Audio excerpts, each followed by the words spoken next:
right, good morning, everybody. How's everyone doing? Good. Can I get a good morning back? Good morning. All right. Well, I'm excited. Well, you made it to the beginning of day 2, so that's progress. Hopefully, you all are enjoying Chicago and everything that Ignite has to offer. My name's Andrew Conway. Myself and my colleague, Parri, who runs our partner marketing for security, have you for the next 45 minutes. I have really 3 goals in the first part of this session. One is to give you some context for what we're seeing in the threat environment and to really dimension that for you and explain what it means. Secondly, to give you an overview of our Secure Future initiative at Microsoft. Maybe I could get a quick show of hands. Has anyone heard of the Secure Future initiative? That's really pretty good. I'm seeing maybe 60, 70% of the room. So I'll spend some time on that and what it means for partners, given that we're kicking off our partner track today. And then finally, I'll spend a little bit of time on the existing Microsoft Security end-to-end portfolio before I hand to Parri. So I'll start by saying that the headlines just keep coming in security, right? There's never a dull day. Once you think that we're done with nation-state attacks, there are more nation-state attacks. These are really the things that make the headlines. They sound far away, but really their impact is local, and it's really around the globe and everywhere. And so we continue to face a super challenging threat environment. So I want to spend a little bit of time up front putting some dimensions on that for you. The first one I will say is, and this directly plays into why you are all focused on AI now and the power of generative AI, is the sheer speed of during which an attack plays out. So if we look at data that we've pulled in from our Microsoft Digital Defense report, and I encourage you all to go grab that report. There's some fascinating data in there. The first thing here is that the amount of time that it takes from a compromised identity, so that could be someone in one of your customer organizations or your organization, say, clicking on a phishing link, or having their password brute forced, or having someone spoof them into the help desk, change their password, whatever it is. The amount of time from that to the threat actor actually achieving their valued goal of either exfiltrating information or encrypting part of your environment and trying to extract a ransom, that's just a little over an hour now, 72 minutes. And so this puts a ton of pressure on automation, right? Because the sort of more traditional approaches of piling everything into a traditional SIEM solution with deterministic rules, finding a detection, then having to play that out through your IT ticketing system, you're really not going to be able to address this type of attack that quickly. The next thing I'll flag is just looking at identity-based attacks, right? We like to say now that attackers don't break in, they log in, right? Like it's way easier for attackers to compromise an identity, to get in, to move laterally, to elevate privileges and to go from there, than it is to craft some malware to run on a host somewhere in your environment or in a customer environment. And we've seen this epic exponential growth in identity-based attacks. And so again, if you think of this against the backdrop of what you and your customers are dealing with, it's tough to hire more security talent, more people to work in security. And so the pressure on automation, again, is incredibly pointed. And then the final thing here, just a window into what we're doing at Microsoft. We have thousands of people who work in threat research at Microsoft. And just in the last year, we have increased 5x the number of named threat actor groups that we track. Now, this isn't all of the threat actor groups, but these are the ones that, based on their tactics, techniques, procedures, based on how they operate and what they're really going after and who they're targeting, we know that we can attribute it to a certain group globally. And we've taken that from 300 to more than 1,500. And this includes nation-state-backed groups, and it also includes commercially motivated crime organizations. The next thing I'll pile on top of that, of course, is that while Gen AI has incredible potential for good, as you've seen already at this show, we already have significant evidence and data on how threat actors are using generative AI for bad.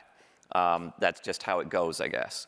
Malware generation, so using AI to more effectively generate malware and different variants of malware, using generative AI to create more effective phishing emails. And so there's a lot of content out there on the web about your employees, which is rich content that Gen AI can then go take and craft really quite good phishing emails that people are more likely to click on. And then finally, and I think this is perhaps the most newsworthy and the most compelling, is this notion of deep fakes, where there really isn't any kind of hack or malware or anything like that involved. This is really about someone spoofing a voice or and then using that to essentially just commit fraud and make financial gain without really indulging in any kind of cybercrime per se. So clearly a very challenging threat environment. Now, in the face of that, Microsoft is one of the most attacked organizations on the planet. I think we're actually the second most attacked entity globally after the US federal government. And so at Microsoft, you may have seen recently in the headlines that we too have been in the defender's seat and facing down nation-state attackers over the last year or so from Russia and from China. And so aligned with this and aligned with improving our overall security posture, Microsoft has created a new initiative that we call the Microsoft Secure Future Initiative, or SFI for short. And so as the quote from Satya Nadella states here, this is about putting security above everything else. If there's a choice, if there's a decision point, then it's for security. And there's two goals here. One is obviously to build a more resilient and a more transparent Microsoft. And so coming out of this, we've spent a lot of time crafting reports on what we're finding, the progress that we're making, what we're learning. We published one earlier this year in September, and in fact, we released another one this week.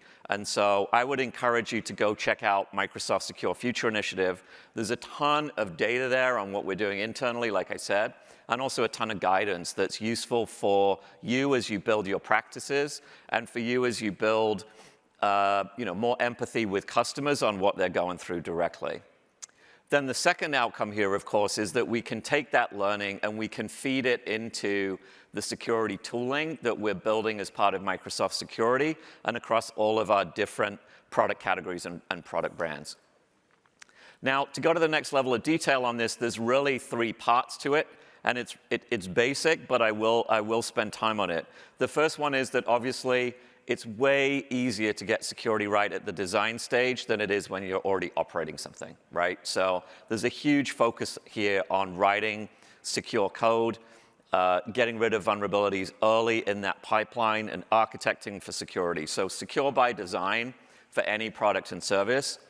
The next one is, turning the dial on defaults. It's interesting, I just came back from some customer trips in Western Europe, and I got a lot of feedback there from CISOs that they actually want us to move in a more restrictive direction by default. And so in other words, security settings are not optional, they're set the right way from the get-go, and then there's much less risk that either they or their customers wind up in a configuration that is inherently insecure. They want more help on that. And so we're turning a few click stops back in the direction of prioritizing security over flexibility and ultimate choice at time of deployment. And then the third piece here is how do you operate all of that? What's the controls that you have in place? What's the reporting and monitoring that you have in place? And I have some more content here that will go to the next level of detail on that. Now, all of this has to be wrapped in a measurement system as well, I will say. That's not in detail here on the slide, but there's also an important cultural shift here. Like, for instance, by the end of this year, every single Microsoft employee will have a security commitment that will be evaluated as part of their review. And so that creates space for them with their manager to have a discussion on what they are going to do directly to impact and drive positive outcomes for security. From a governance model point of view, we're reporting up to our senior leadership team weekly on this and quarterly to our board. We're also instituting new training across the company and really driving for an elevated focus on security. So with that, perhaps some early data on some of the results. And you can see there's significant scale here in the Microsoft tenant. The first thing that we found going through this work is that it's easy to wind up with a lot of inactive tenants. And back to my earlier slide on password-based attacks or identity-based attacks, that creates a huge unnecessary attack surface for threat actors. And so the first piece of work here was really reducing the number of inactive tenants, which would create extra surface area for identity-based attacks. Related to that was the sheer number of unused applications in the environment, say some OAuth-based applications, where if a threat actor is able to compromise one identity, they can get privileges on an app, they can create new identities, maybe they can go for elevated privileges and bridge and use those applications, more worryingly, to bridge between different environments or things that you previously thought were isolated. And so that's been another area where we've had to massively clean up and adjust our procedures there. I will call out the QR code here because that's a place where you can go get more information, more detail on these, on the data here and what we've been changing. But most importantly for you, I know this is the kickoff for the partner track for Ignite. So most importantly for you is how are we translating that into specific areas of focus, and how can you take that and build practice around it? And for those of you familiar with Zero Trust, you'll see that this is very closely allied with and aligned with Zero Trust. And so if you go to the report that we released this week, all of the recommendations are really broken down in that frame. So for instance, starting with identities and secrets, this is work that we've done with Entra ID and Microsoft Account to ensure that all signing keys, anything to do with those services around access tokens and secrets, all of that is done in Azure managed hardware security modules, or HSMs. You know, that's just one control that's now put in place, one extra thing that we've done to harden authentication, making sure that we have phish-resistant MFA on all of our applications, making sure that there's consistent journaling of token use against applications. So if there is a breach, then it's easier to go back and understand which access tokens were used and sort of how that played out.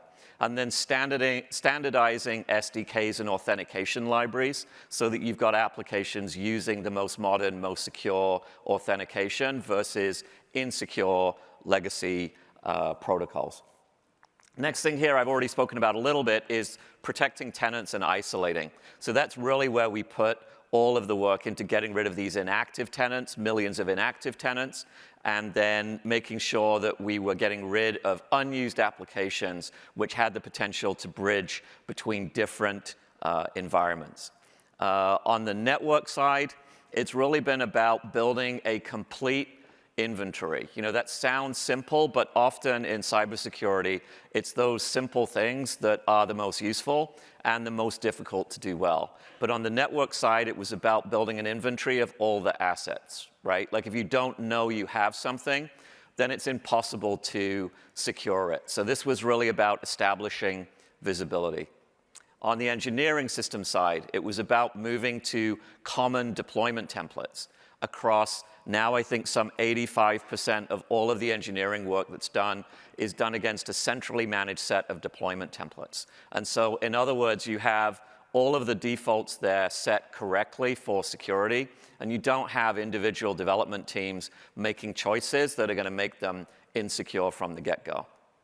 When it comes to monitoring and detecting threats, we've established a new standard for logging. So a new standard for what logging will look like, and a new standard for retention of logs as well, a 2-year retention of logs, making that consistent across all applications so that we can drive to a much more useful data set for our Office of CISO and our security operations team to actually go monitor and detect for threats, right? If you want to connect that back to zero trust, that's really the assumed breach part of zero trust, right? Like one of the biggest things in zero trust, one of the biggest principles is to say, look, assume breach the whole time. And to do that, you really have to get the data, the relevant security data and operational data flowing off systems in the right way, being stored in a consistent way, and being retained for the right amount of time. If you don't do that, well, then when you begin an investigation, you're going to find that you have missing pieces or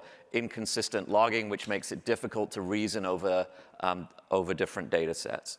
And then finally, accelerating response and remediation. This is an area where we've set a new SLA inside the company for getting rid of vulnerabilities. So once a vulnerability is identified, we set a new SLA for all of our engineering teams to take care of that vulnerability.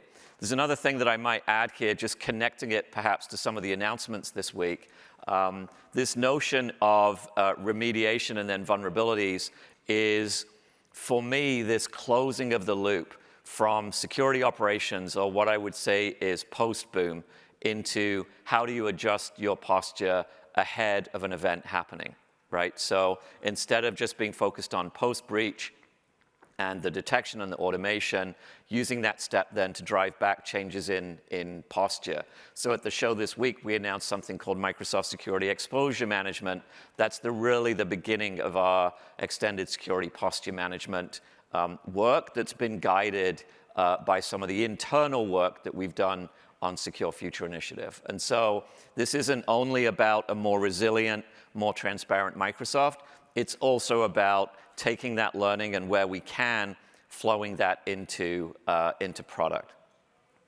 So I'm going to pivot now a little bit from Secure Future Initiative and spend some time on where we're going with the broader product portfolio. First of all, I'd like to say a huge thank you to all of you. Security is indeed a team sport. There's no one organization, there's no one individual, of course, that can do all of this on their own. And it's not without the work of all of you in this room that we wouldn't have achieved what we have together with Microsoft Security. So we have many thousands of partners broadly in our Intelligent Security Association with our ISVs. We have hundreds of ISVs now who are really helping us to collectively meet our mutual customers where they are. No customer of any size is going to single source their security. You know, they're going to have a number of different vendors. Yes, there's a huge amount of consolidation in the industry, and that's driving interest and opportunity for all of you with Microsoft Security. But still, there's going to be many different security products that companies of different sizes are using. And so we are massively grateful for this partnership and for us being on the same team with you in facing down bad actors. With that, I do want to just quickly update on what we're up to from a broad portfolio point of view. You will have seen announcements this week in the keynote yesterday. I would encourage you to come to our general session on security later today. But we have put Copilot now, Security Copilot and generative AI at the center of our portfolio. We've made a huge number of announcements this week as to how we're now taking Copilot and embedding that into Microsoft Purview. So don't think of Security Copilot as only for security operations workloads. You can see here we've put Copilot at the center of the portfolio, and we're embedding that in all of the different product categories now. So we're embedding that in Purview, Purview, Intune, Entra, et cetera. And so Copilot is really that shared technology, not only something that will live in Defender and Sentinel workflows. The other thing I will highlight here is that Microsoft now, of course, is multi-platform. So we're covering all different operating system platforms with our security, and also multi-cloud. So if you look at our CNAPP solution for protecting cloud platforms, we're doing that across all of the major hyperscale cloud providers, of course, including Azure. Next, I want to talk just a little bit about the opportunity before I hand over to Parri to go to the next level of detail. And this is where you can see that Microsoft is very different than perhaps some of the other vendors in the industry. We have more than 1 million customers. And if you look at other enterprise security vendors, they're typically working with some small number of 10,000s of customers. You may ask, why is that? And that's because we're serving customers of all different sizes. So we're not only serving the very largest customers, but we're also serving down into small business with offers like Defender for Business and the Microsoft 365 Business Premium offer as well. And so there's a huge, huge opportunity here just based on the sheer number of customers that we now have, almost a decade into this Microsoft security journey. On Copilot, we've seen incredible uptake from partners. Thank you. I was talking to partners yesterday, and many of them are already deeply engaged as design partners with us. They have been through the early access program, and now that we've been in general availability now since April, we're getting a ton of feedback in from partners of all shapes and sizes. Services partners, ISVs who are building Copilot plugins to improve the utility of this AI for customers. And then on Sentinel as well. So hundreds of Sentinel connectors. Thank you. Sentinel has picked up huge momentum now. And of course, with a security data and analytics solution like Sentinel, which is really where all of security operations is going, that's only as good as the data and the quality of the connectors, the quality of the data that you can get in. And it's also very dependent on the economics of that data as well. So we're super excited to see the amount of uptake that we've seen around Sentinel and Sentinel connectors. And then finally, thousands of you, thank you, who are part of our certified partner and broader commercial marketplace solutions. And so with that, I would like to now hand over to my colleague, Senior Director of Partner Marketing, Parri Munsell. Parri runs all of our partner marketing for security, and so he will take you to the next level of detail on some of the programs and some of the investments that we're making with respect to partners directly. Thank you. Appreciate it. Thank you, Parri. Appreciate it, Andrew. First of all, just so great to see so many of you. It's been a long time since we've been in person in one place and be able to just connect and interact. And I wanted to use this session today as kind of the kickoff to the partner track to discuss the biggest question I get when I come to these events or I see you at EBCs or other industry events. And quite frankly, that's how can I interact more with Microsoft sellers? How can I build my business as a partner? Microsoft is a big company. There's a lot of employees. There's a lot of geographies. There's a lot of products. There's a lot of programs. And people do get confused about how to get from where you are today to where you want to be in the next couple of years as your business. How do you grow your business with Microsoft? And I want to do some storytelling today and give you some high-level overviews. And I'll be ending my session giving you a whole list of partner track sessions that go really deep into specific technology areas. So the first thing that my team does every year is we work with Forrester Research. And we essentially ask our partners network, the ones who are doing the very best each year, because we have all the data on the back end to see what the sales data looks like. Look at the service data, the usage data, which partners are connected to customers that are doing the very best and deploying their software. And we select some of those each year. It's a different set. And we hand those over to Forrester Research. And they do call downs. And with that partner's permission, we do deep interviews. We do this every year. I've done it for 10 years running. And this report is called the Total Economic Impact Report. And it's been amazingly accurate in predicting where things will be in 2 to 3 years. So what happens is when they complete that report, they anonymize it. And the final report itself is like 50, 60 pages. We certainly get the summary of it. And I'll share a few of those right now with you. But over the years, we've really seen how the security partner ecosystem has grown with Microsoft. And of course, it started off with XDR, and from there, it grew into managed services. We've seen the progression into things like instant response and other areas of the business. Data security is something that came up way earlier than its heyday, which is really now in the era of AI, really taking off. And so if you want to know where things are going, not today, but over the next year or two, if you own a practice, if you own a company, and you're thinking for your own long-range plan, this is the first place I'd really suggest you go. Some of the things you see on the screen here are things that are in the current report. And of course, the thing that's popping the most is the rising demand for generative AI.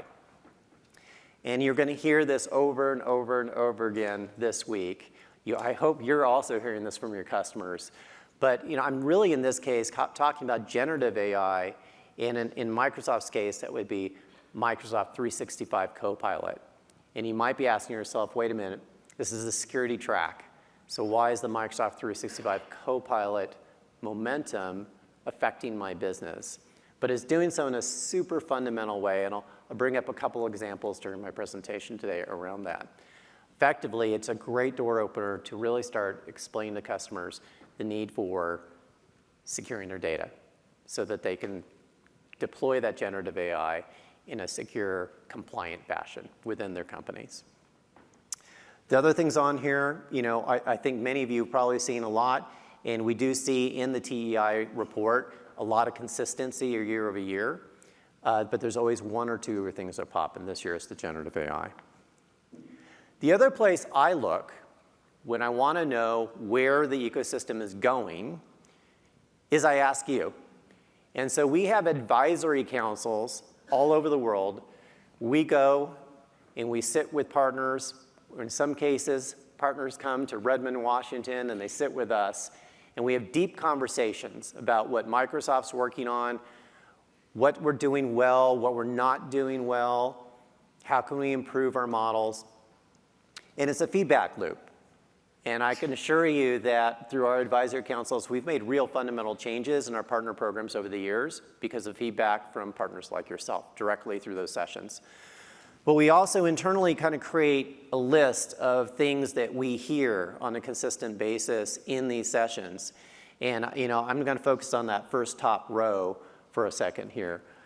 First of all, we have columns. And one of the things I want to recognize, and even inside Microsoft, sometimes it's a little funny about this.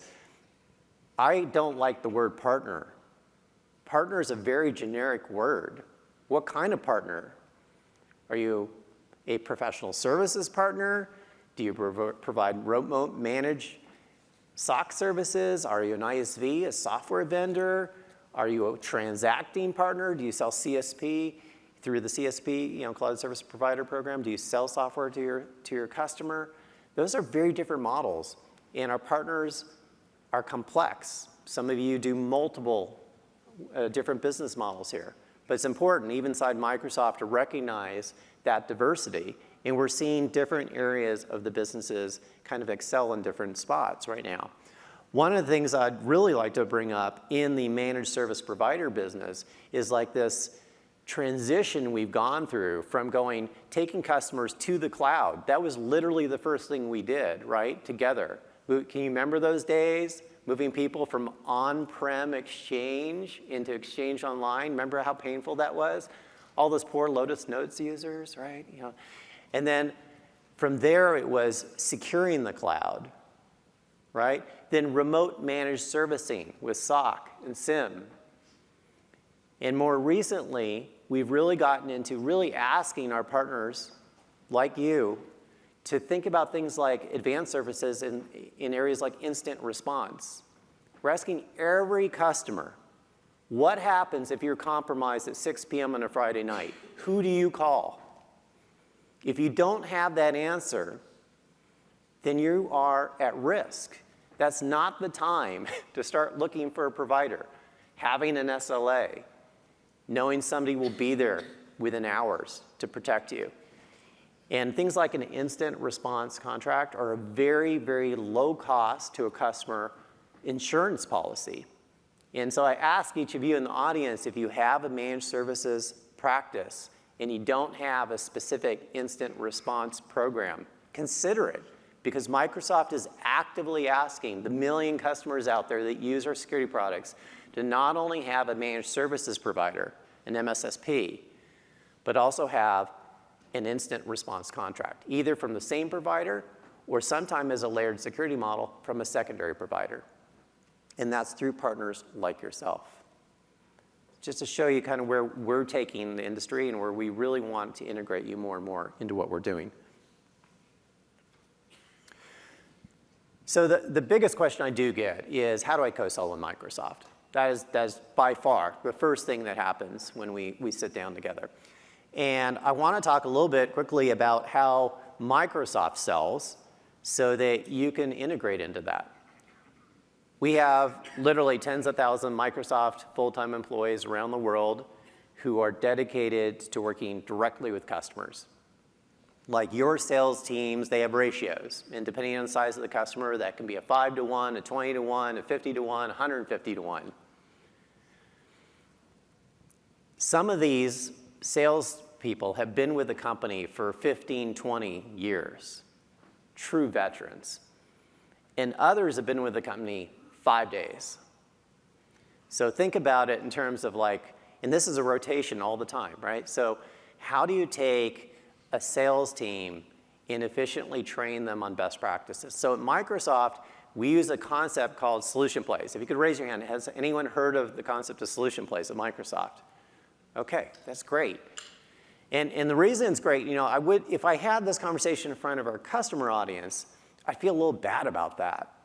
You know, they shouldn't need to know how Microsoft sells, right? It should feel natural to them. But you as partners, if you're not familiar with solution plays, it's a really great conversation to have with the partner development manager, if you're a managed partner, or read up about it in sessions like the one we're in today. Because this is the way Microsoft goes to market. We don't do it any longer at a technology level, at an individual feature level. We don't like to have a speeds and feeds conversations with our customers. We like to have a solutions-oriented end-to-end discussion. And the reason that this becomes really important for our partner network is the first thing I actively recommend if you have the question in your brain, how can we co-sell better, is do you have specific services you provide that match the Microsoft solution play conversations, sales conversations? Because the closer you are to that, the more aligned you are with the way our sales teams go to market when they have to talk to customers. And they feel more comfortable bringing you in because they know that the conversation is going to be very, very similar, very aligned. Now, you're not on your own here. We help you in many, many ways. How many of you are a security designated partner of Microsoft's? Well, first of all, thank you very much. If you didn't raise your hand, or if you're on that journey, I really, really encourage you to do so. It is like the entry to Microsoft's various programs for partners for incenting you to work with Microsoft. And we incent you both through awareness and visibility to our sales teams, but frankly, also through specialized tools and even monetary incentives to help co-sell with Microsoft engagements. And so, you know, let me just talk about this for a minute. We really love to talk about threat protection as a combination of services to the customer. And the way we ask our partners to deliver that is what we call sell by showing. Deploy the technology in production. So we provide partners, security designated partners, through our toolkit, through what we often call our workshops. So the threat protection workshop is one of the tools you have available to you as a designated partner. We offer you a trial key, which is unique to partners. So no matter what the customer has previously used in their tenant, this key will always work. And it enables an E5 instance so that you can deploy the E5 technologies on top of their tenant and demonstrate the success of looking through all their security data and showing them what they're already missing. Because most customers have already made the commitment moving to the cloud. They might be a Microsoft 365 E3, for instance. So the data is there. So the way this works from end to end is our partner goes in, they use this special tool, they enable E5 for a period of time. The kit gives very specific guidance on how to deploy that product, the time to wait, when to come back, look in the admin consoles, identify specific events, and then all the customer-facing materials you can use, which you can customize with your own branding. And when you sit down now with the business decision makers, with the technical decision makers, imagine the conversation if you walk in to a CIO, a CISO, and you explain to them that, hey, we've identified a couple employees that are downloading gigabytes of information to a third-party file service like Dropbox. I don't know, it might be part of the role, but we look at that as suspicious behavior, something you might want to take a closer look at.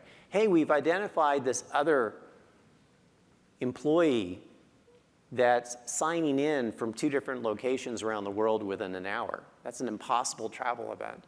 And we have about 10 or 15 of these scenarios in each of our workshops that you can go through and look for in the data that's collected while they're on the E5 license, and have very, very specific security risk conversations that are related to their tenant, to their data, to their applications, to their users. And the credibility that builds is amazing. Our conversion rates for Microsoft and for partners is close to 50%. You know, on a sales pipeline, that's pretty good, right? So, and then finally, if you're not familiar with these workshops, Microsoft will help pay for that engagement. So why do we do that? We want to help pay for these high-value resources that you're sending in to actually set up the tenant and have these detailed technology conversations. It's not meant to completely offset your pre-sales costs, but it's meant to significantly offset them in a way that helps you go to market with Microsoft. And our Microsoft field sellers understand what these workshops are, and they're excited to have you engaged with the customer using them. So if you're not using our workshops today, maybe a raise of hands of people who have used workshops in your co-sell motions. That's great. That's great. Anyone didn't raise their hand? I really want you to think twice about this because there's so much opportunity. We offer these workshops worldwide. We help pay for them. We give you unique tools for them, and they integrate with our sales team. Data security, interesting point. This last year, there's been a transition. A couple years ago, everything was about XDR. Data security now leads in engagements worldwide on a 3-to-1 ratio. Partners like yourself all over the world, they get paid equal amount from Microsoft for doing a threat protection or a data security solution play, discussion, a workshop, 3-to-1 ratio. And when I ask, it's all around generative AI. And so if you are a security designated partner and you haven't expanded your practice to include data security, now's the time. Because our customers are getting to the point in their security maturity models where they're not just looking at their infrastructure security, but they want to secure the data itself. And it's a really wonderful opportunity for you to expand your services, especially if you have SOC services today with your customer. I've seen so many partners expand their book of business by just expanding into the data security area and doing proactive threat modeling, not just on infrastructure, but on the data itself. And finally, just to round this out, modern stack operations, the third one, it's all about Sentinel. And I'll leave you with one little note here. Again, there's going to be a lot of detailed sessions this week that go into each one of these, and I'll give you the list of those in a second. We are paying partners significant amounts of money to help our customers move off of legacy SIEM. This industry is in transition. A lot of the other third-party solutions out there are in acquisition, weren't built for the cloud. And Sentinel has just a tremendous amount of momentum. And for the partners who really understand, matter of fact, I know many of you have been in this industry in some ways longer than we have on our journey. So you may be familiar with some of these third-party products. You may be supporting your customers. And we really love that because you know our products, you know theirs. And when they're ready, when the customer choice is the transition, then the next hardest thing is, oh my goodness, how do I do that? How do I move all that proprietary data from one system to another? And that can be time-consuming. That can be costly. And we have very specific programs for Sentinel migration available to our security-designated partners. And if you're not familiar with those, again, please talk to your partner development manager. In this case, I'm talking well in excess of $50,000 plus per engagement for a medium-sized customer. So significant amount of the cost Microsoft will co-invest in to bring down your RFP, win those contracts, and most importantly, get our customers onto the Microsoft ecosystem. So I often show the slide about ecosystem investment. And in this room, ecosystem investment is money we invest in you, money we're spending on you. But there is something unique about Microsoft. Microsoft really invests in our partner ecosystem across the entire journey, from the earliest pre-sales engagement through at sales to post-sales. And I showed you a slide earlier that discussed different models. Remember I said partners is kind of a dirty word for me because there's so many different type of business models out there. And many of you, work in 2 or 3 of those at the same time. We want to make sure that we're making our joint customer success. That's the main thing we're trying to do here. And so I've been talking to you about our earliest pre-sales engagement vehicles, like the workshop motions. But we also have investments that we will make in you and in our customers to help them at time of sale, post-sale and deployment, and long-term usage and support. And we're not going to spend time in this session going through those, but again, there'll be other sessions over the course of this week that will go into much more detail on many of these. But maybe as a raise of hands again, how many of you use the MCI workshops out there? Great. How many of you have used online service usage, OSU? Claim partner record is, sometimes what people say. Great. And these are programs that exist to essentially help you continue to build your business with the customer and make them successful long term. So what actions can you take? Everyone's at a different place in their journey. I recognize that. I'm going to really quickly talk about 2 big tracks we have. One is as an MSSP, Managed Security Solution Provider. The other one is ISV. First thing I always ask in every conversation is, are you a security certified partner of Microsoft? If your answer is no, and I get this a lot, even at these conventions, like, hey, you're all in a Microsoft stack, but maybe you have several of the modern work or Azure designations, but you don't have the security one. Or you might be an ISV, and you have a real strong foundation working with Microsoft, as a solution provider, maybe in the commercial marketplace, but you haven't got a security designation because you don't have a managed services or you have a small managed services team. This is actually the entry point, and I cannot encourage you enough. If you don't have a security designation, get one. And we try to make it very accessible now. When we made the change from the Microsoft Partner Network to our new program, the first thing we did is we created a track that essentially allows you to choose your own adventure. If you have a bunch of certified engineers under staff already, we'll allow you to use those to accrue points needed to get over the threshold. If you are claiming a lot of customers in Partner Center through things like Claim Partner Record, we'll allow you to use that. If you happen to be selling software, allow you to use that.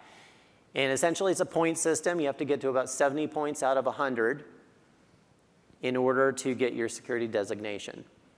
But my message to you here today is we recognize the diversity of the partner ecosystem, and we're not forcing you into a rubric that's so strict you feel like you need to hire people that you can't use in other ways just to get this designation, or you need to use the partner center tools in a certain way.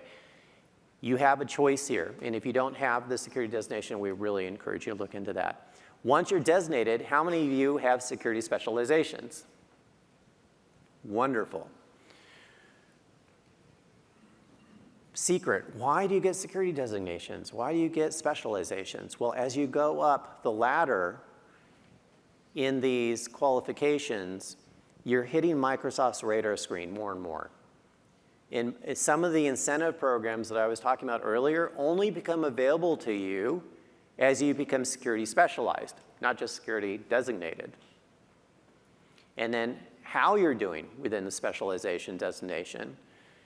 Great, you've reached your 70 points, but how are you using the partner center tools? Are you co-selling actively with Microsoft in the geographies in which you work? And as those indicators start showing up, your names start popping up. Just giving you some of the inside take of this. So like, we'll see your names first, and we'll reach out to you many times. And the question I always get is, again, like, how do I get on that list? So I'm just trying to make it really transparent. Go for the designation. Go for this multiple specializations. Then co-sell integrated.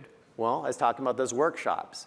We monitor how many customers you're engaging in your local territory, and we monitor what the sales performance of those customers looks like after the fact. And for the partners that are really excelling with both the volume of engagements in co-sell through one of those solution plays I talked about, and our accelerating success in sales and usage post-engagement, those are the partners that are really hitting our radar screen. And finally, kind of at the tip of the sword, you might have heard about the Microsoft Intelligent Security Association. How many of you have heard about that? Great. How many are you in it? Wonderful. I hope you're getting value out of it. It's one of the programs that's within my team. The Microsoft Intelligent Security Association is exclusively about co-marketing with you. I didn't say co-selling with you. That was below, right? And the co-selling. Co-marketing is about building your brand and your awareness in collaboration with Microsoft. And to reach that point, you've done all the other things below it on the spectrum. I'm just about out of time. So I just want to leave you with a couple of action items. First of all, I want to thank and congratulate our BlueVoyant, Cyclotron, and Inspark for our Partner of the Year. But for this audience, I want you to think about applying for Partner of the Year next year. We've had these 3 partners on stages multiple times this week. Our field hears about our Partners of the Year each year. If you're looking for a way to build your brand, there's no better way than to achieve Partner of the Year. And we have a very, very democratic process. It's not just for the largest partners who sell to the largest customers. We've had partners of every size and every geography be Partner of the Year.